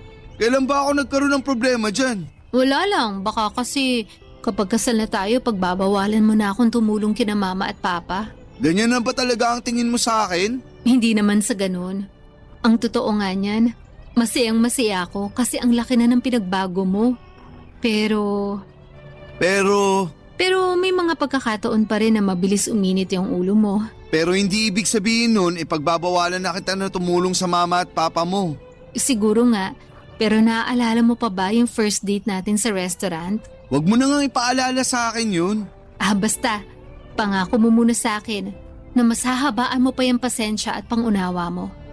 Ay, sige, susubukan ko. Huwag mong subukan, gawin mo. Opo, Commander. Aray! Ikaw naman kasi, puro kakalokohan. Alam mo, ito mga sinasabi ko, para din naman to sa ikabubuti mo eh. Ayaw ko kasing dumating yung araw na, alam mo na lamunin ka ng galit mo. Makinig ka sa akin, mahal. May aaminin ako sa'yo. Ay, gusto mo ba talagang malaman kung bakit galit na galit ako sa mga bakla? Sige, magkwento ka. Makikinig ako. May best friend kasi ako dati. Ang totoo nga niyan, para ko na nga siyang kapatid eh. Pinagkatiwalaan ko siya pero yun pala sila ayos siya. At ang pinakamasaklap pa dyan, sinamantala niya lang yung pagkakaibigan namin. Mahal, dapat noon mo pa sinabi sa akin to para mas naunawaan kita. Paano ko sasabihin sa'yo nagagalit ka tuwing umiinit ang ulo ko? Paano hindi iinit ang ulo ko tuwing nagagalit ka? Pero di bali na. Mas naiintindihan na kita ngayon. Pero ganito kasi yon. Hindi mo naman pwedeng idamay ang lahat ng bakla nang dahilan sa karanasan mo sa best friend mong yun. Hindi naman yata tama na yung mga bakla lang yung palaging nakakaranas ng diskriminasyon. At isa pa, hindi lahat ng bakla ay katulad ng best friend mo na yun. Ay, siguro nga tama ka. Mahal, salamat talaga kasi pinaramdam mo sa akin na naiintindihan mo talaga ako. Ano ka ba? Wala yun. Uulitin ko. Ipangako mo sa akin na simula sa araw na to, mas lalawakan mo na yung pangunawa mo, ha? Oo, promise. Alam mo, mas lalo mo lang akong pinahanga ngayon. Ang totoo niyan, gustong-gusto na nga kitang pakasalan ka agad eh. Huwag kang mag-alala, kasi bukas magtatanong ako sa katrabaho ko na nagpakasal sa US. Ay sige, at bukas sa bukas, sasabihin ko na rin kina mama at papa na magpapakasal na tayo. Sigurado ako matutuwa sila. Pero sa ngayon, mag-celebrate muna tayo. Saan mo gustong pumunta? Ikaw talaga, gagastos ka pa? Okay na ako dito sa park. Huwag kang mag-alala. May ipon naman ako kahit papaano.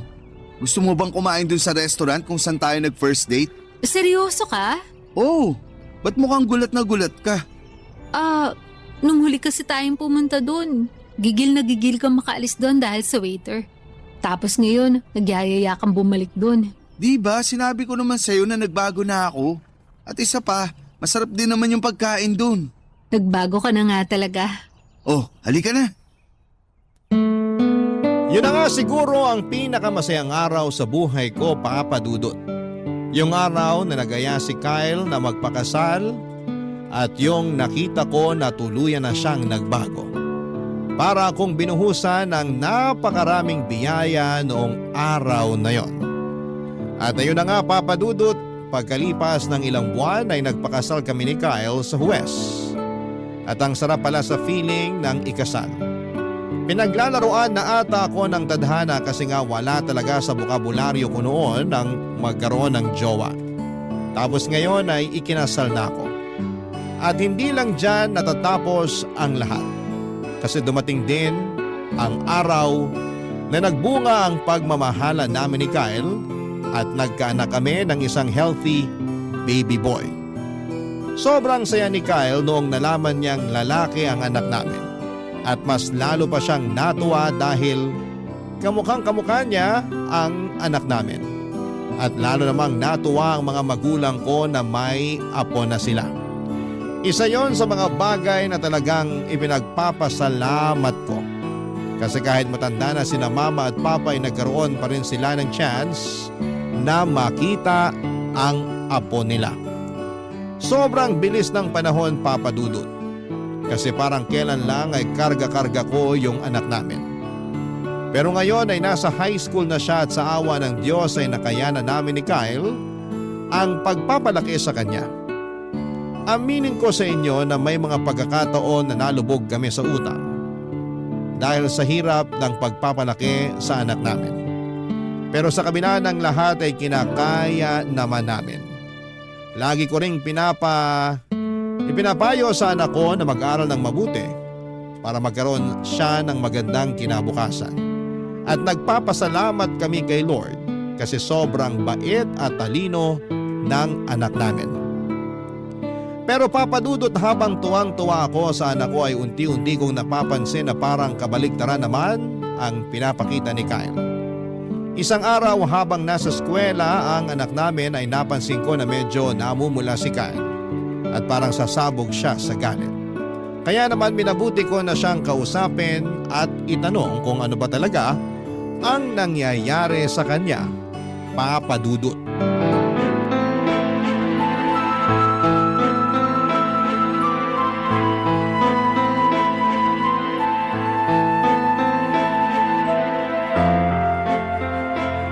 Kyle, ano bang problema mo?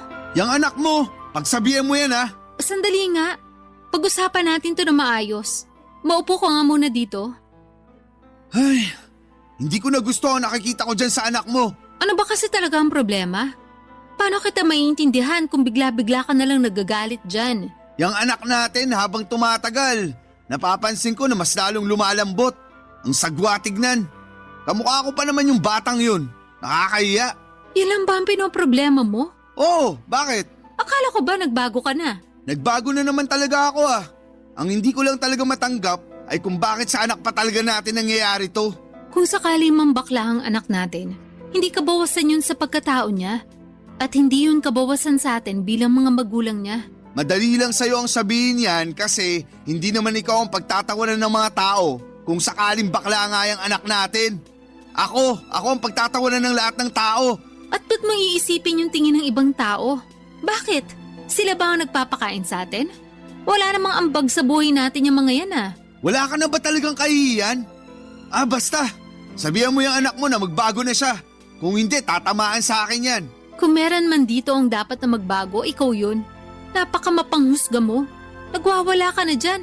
Ni hindi mo pa nga tinatanong o kinakausap yung anak mo eh. Tatanungin? Kakausapin? Para saan pa?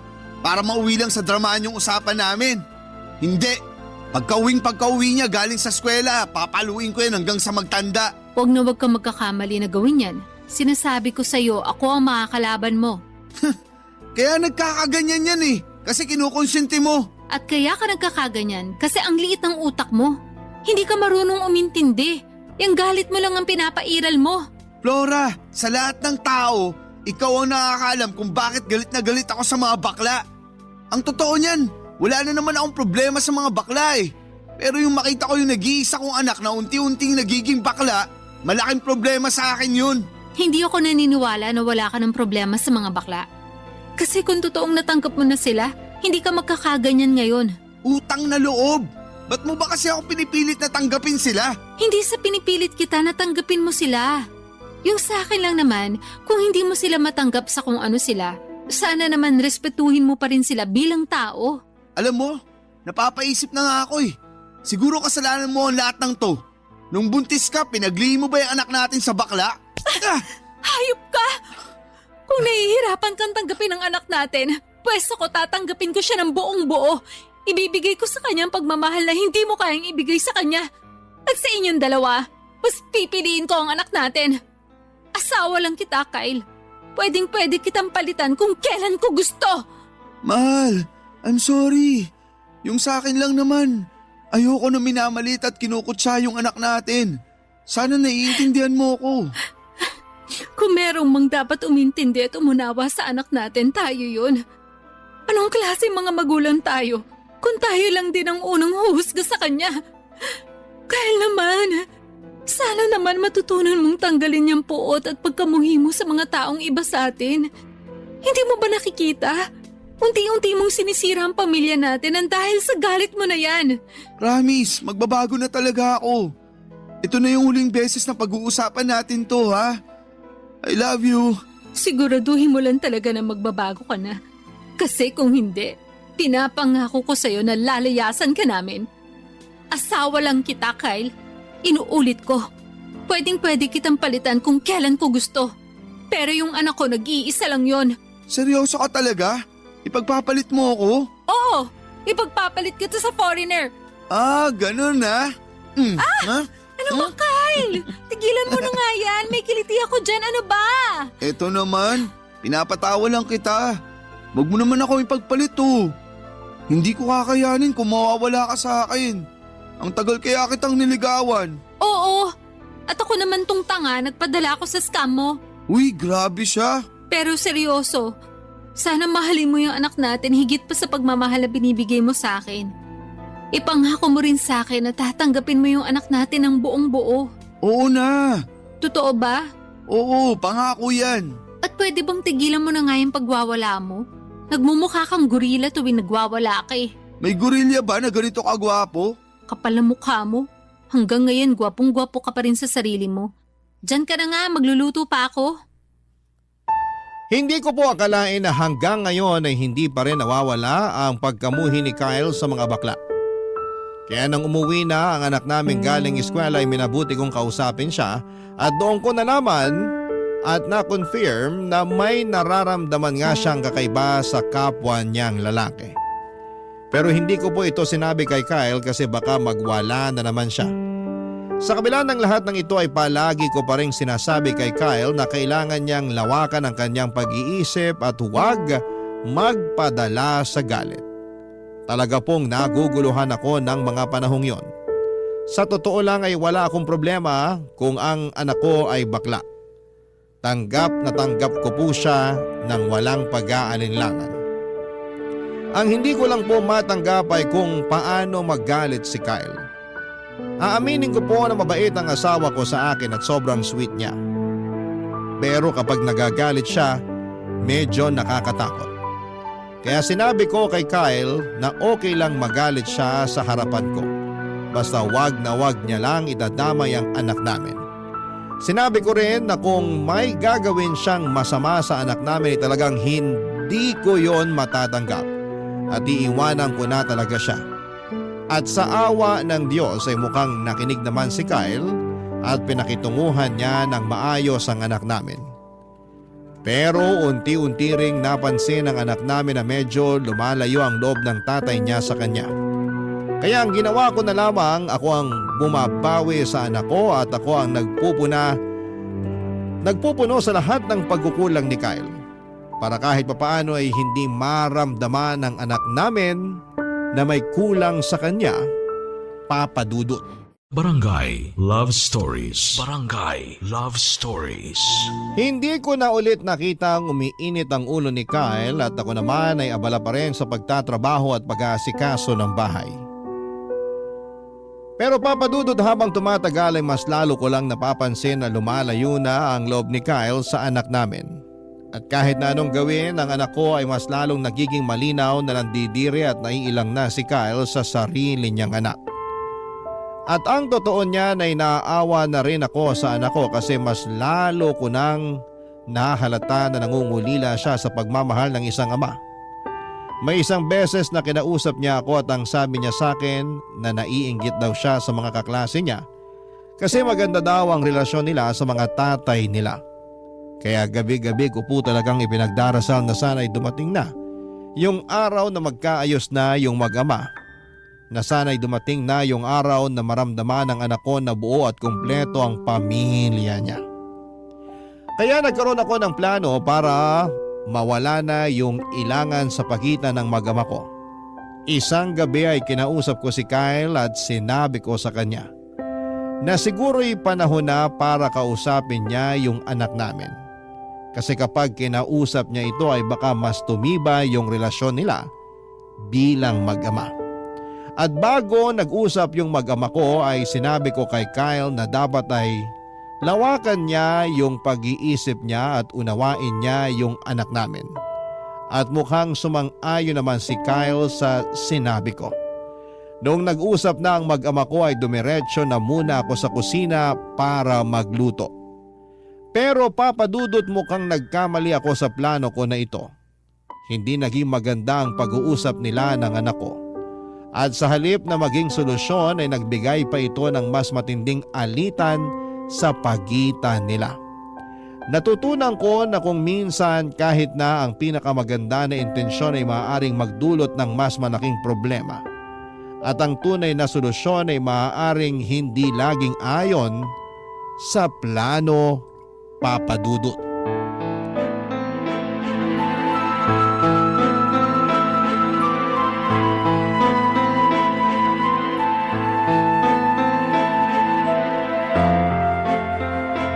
Huwag ka nang babalik!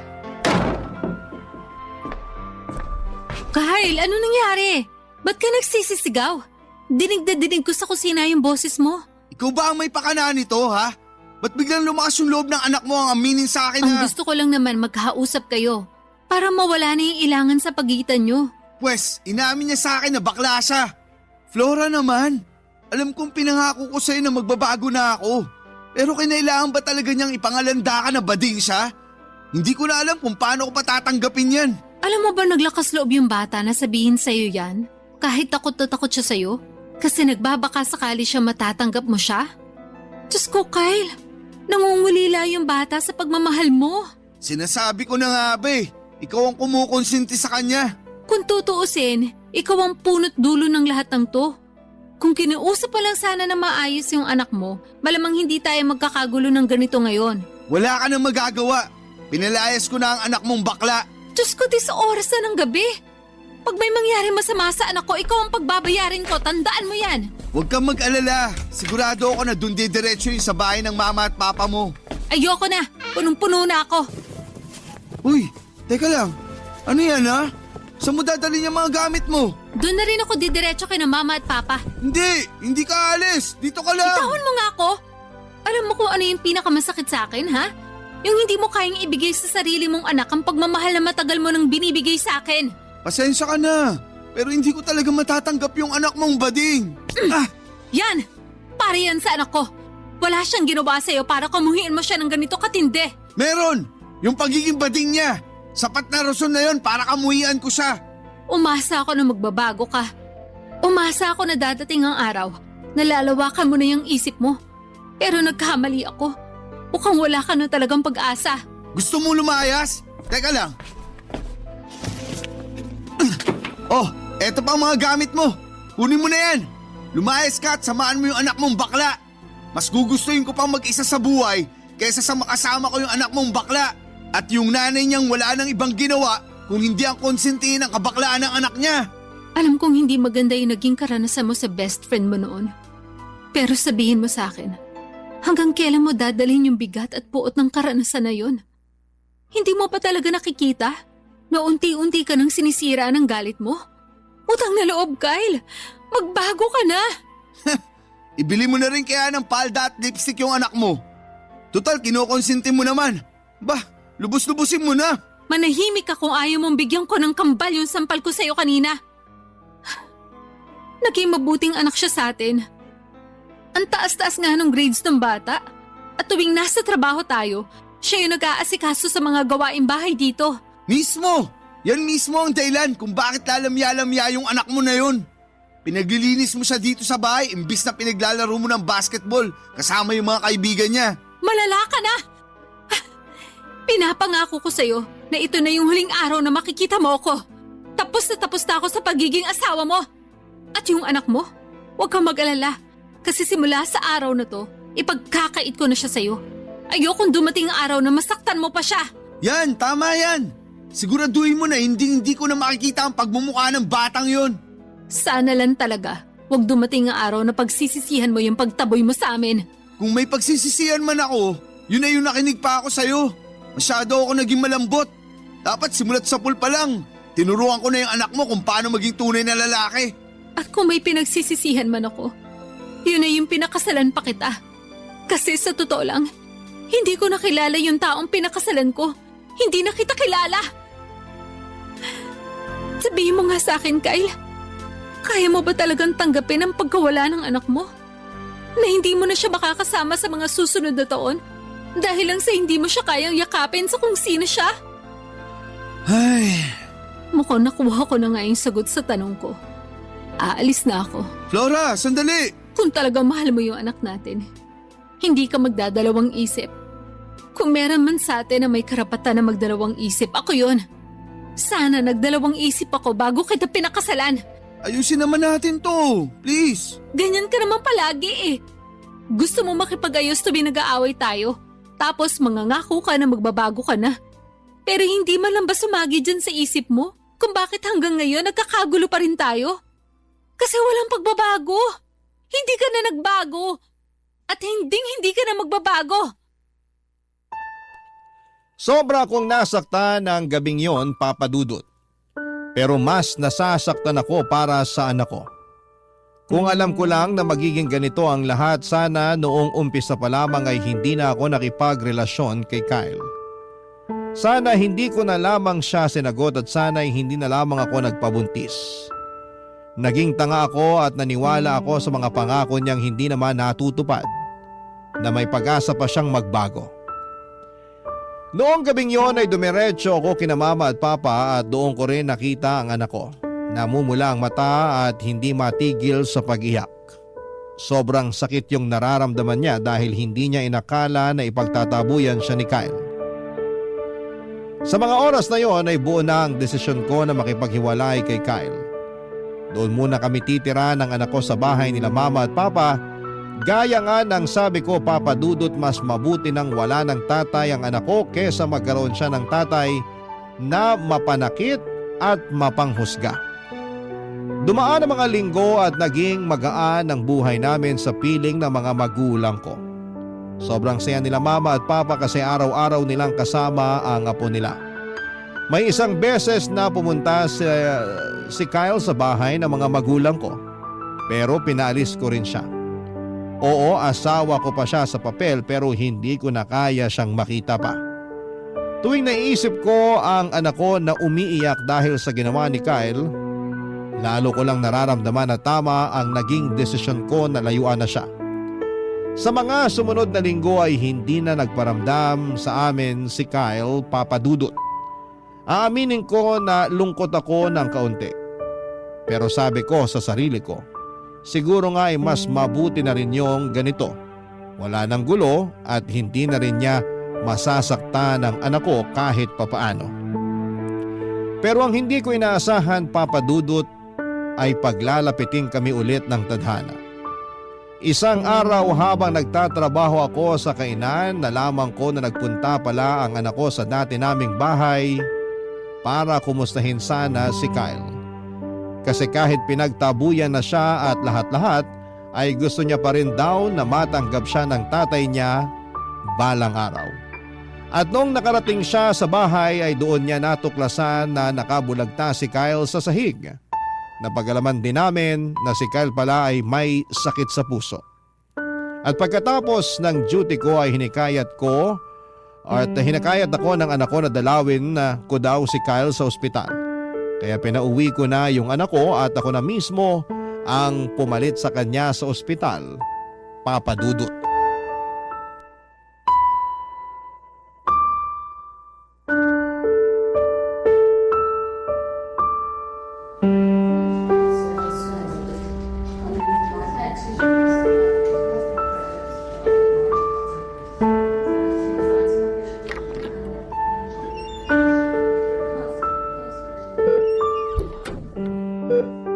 Anak, ikaw ba yan? Kyle, Laura, mahal, pinauwi ko na yung anak mo.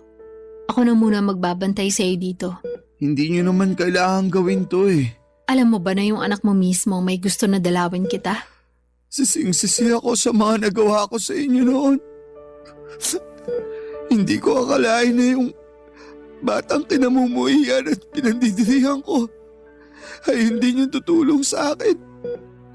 Kung hindi dahil sa kanya, malamang pinaglalamayan niyo na ako ngayon. Aaminin ko. Hanggang ngayon, hindi pa rin humuhupa yung galit ko sa'yo. Dapat lang talaga na magpasalamat ka sa anak mo. Alam mo ba na grabe yung trauma na inabot niya sa'yo? Halos hindi makakain yung bata nung araw na pinalayas mo siya. At hanggang ngayon, naaalala niya pa rin lahat ng mga masasakit na salitang sinabi mo sa kanya. Sana mapatawad niyo pa ako. Pinapangako ko na babawi ako sa inyo. Huli na ang lahat. Kung gusto mong bumawi sa anak mo, hindi kita pipigilan.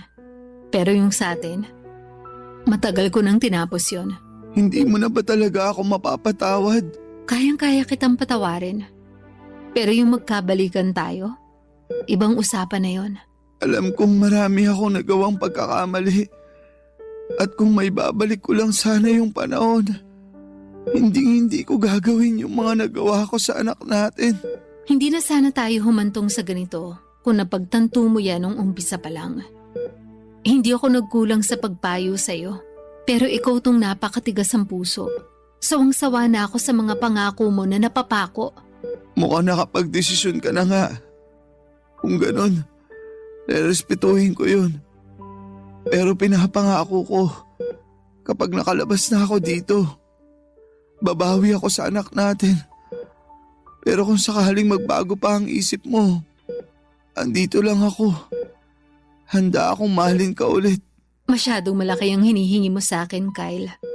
Kung tutuusin, ilang beses na nga kitang pinagbigyan eh. Siguro kung ako yung pinagmalupitan mo, mas matatanggap ko pa. Pero hindi eh. Binuhos mo lahat ng puot mo, lahat ng galit mo, at lahat ng trauma mo sa anak natin.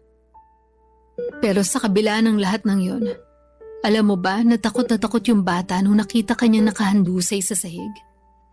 Patunay lang yon na sa kabila ng ginawa mo sa kanya, mahal na mahal ka pa rin ng anak natin.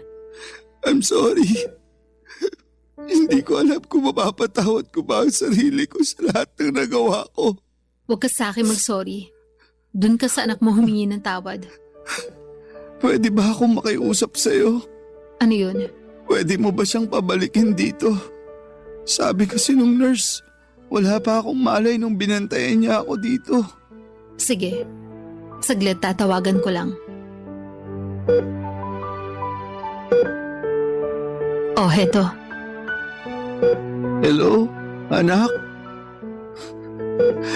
Salamat at niligtas mo ako Anak, patawad sa lahat ng nagawa ko sa iyo. Naging makasarili ako at buong buhay mo. Imbis na iparanas ko sa iyo yung pagmamahal ng isang ama, mas pinili kong kamuhian at pandirian ka. Kung may babalik ko lang ang panahon, hindi ko gagawin ang lahat ng mga ginawa ko sa'yo noon. Sana hindi pa huli ang lahat. Kapag nakalabas ako dito, hayaan mo ako makabawi sa'yo, ah. Anak, masaya ako na nagkamati na rin tayo sa wakas. Mahal na mahal kita. Sige na, ibabalik ko na sa nanay mo tong cellphone. Hello, anak? Sige, hihintayin ka namin. Bye. O ayan, papunta na raw. Flora, wala na ba talagang pag-asa na magkabalikan tayo? Huwag mo na munang alalahanin yan. Ang pagtuunan mo ng pansin, yung pagpapagaling mo. Pero, Sige na, huwag ka na makulit. Siya nga pala, yung tungkol sa bayarin mo dito sa ospital, tutulong daw yung boss mo. talaga? Oo, tinawagan ko yung boss mo kanina. At sila na daw yung bahala sa mga gastusin mo dito sa ospital. Mabuti naman kung ganon. Ngayon na wala ka nang poproblemahin, siguraduhin mo lang na babawi ka sa anak ko kapag nakalabas ka na dito. Panigurado yan. Tuluyan na ngang nagkabati ang mag-ama ko noong araw na yon, Papa Dudut. Pero hindi na muli kaming nagkabalikan ni Kyle at sa kabila ng lahat ng nangyari ay wala akong pinagsisihan sa desisyon ko. Ang priority ko ngayon ay ang anak ko at ang mga magulang ko. Kung sakali man na magkaroon ako ng panibagong asawa, sana yung taong tatanggapin at mamahalin ang anak ko ng buong buo. Walang labis, walang kulang. Pero ang totoo ay hindi ko alam kung kailan pa mangyayari yon. Kasi wala naman akong pera para sa pang-annulment. Pero okay lang sa akin ang ganitong buhay na kahit na wala akong katuwang sa buhay, at least nandiyan naman ang anak ko at ang mga magulang ko. Sapat na po sa akin yon. Sa puntong ito ay nagpapagaling pa rin si Kyle at patuloy siyang dinadalaw ng anak namin tuwing wala itong pasok. Masaya na ako na maayos ang relasyon ni Kyle sa anak ko. At nagpapasalamat talaga ako na sagot na ng boss ni Kyle lahat ng mga bayarin sa ospital. Mabuti na lamang po talaga at matagal nang nagtatrabaho si Kyle sa boss niya na yon. Kaya hindi ito nagdalawang isip na tulungan siya noong nasa ospital siya. Mabait pa rin talaga ang Diyos. Kasi kung hindi dahil sa boss ni Kyle, ay hindi ko talaga alam kung saan ako kukuha ng pera na pambayad sa ospital. Siguro'y marami sa mga kabarangay ninyo ang magagalit kung bakit hiniwalayan ko si Kyle habang nagpapagaling pa siya. Pero hindi nyo rin naman ako masisisi. Kasi ang iniisip ko na ngayon ay ang kapakanan ng anak ko. Kahit nagkapatawaran na kami, yung mga sugat na idinulot ni Kyle ay nananatili pa rin. Siguro ang maipapayo ko lang sa mga nakikinig ngayon, lalo na sa mga magulang, ay mahalin ninyo ang inyong mga anak at tanggapin ninyo sila ng buong buo. Dahil hindi lahat ng magulang ay deserving na magkaroon ng anak, pero lahat ng anak ay deserving na magkaroon ng magulang na magmamahal at mag-aalaga at iintindi sa kanila. Papa Dudut, hindi ko rin alam kung masaya o malungkot ba ang ending ng kwento ng buhay ko. Pero siguro, ang mga kabarangay ko na lang ang bahalang maghusga. Nagpapasalamat po ako na binigyan ninyo ako ng pagkakataon na ibahagi ang kwento ko sa inyo. Maraming salamat po and more power sa inyong istasyon sa Barangay LS. Ang inyong forever kapuso at kabarangay, Flora.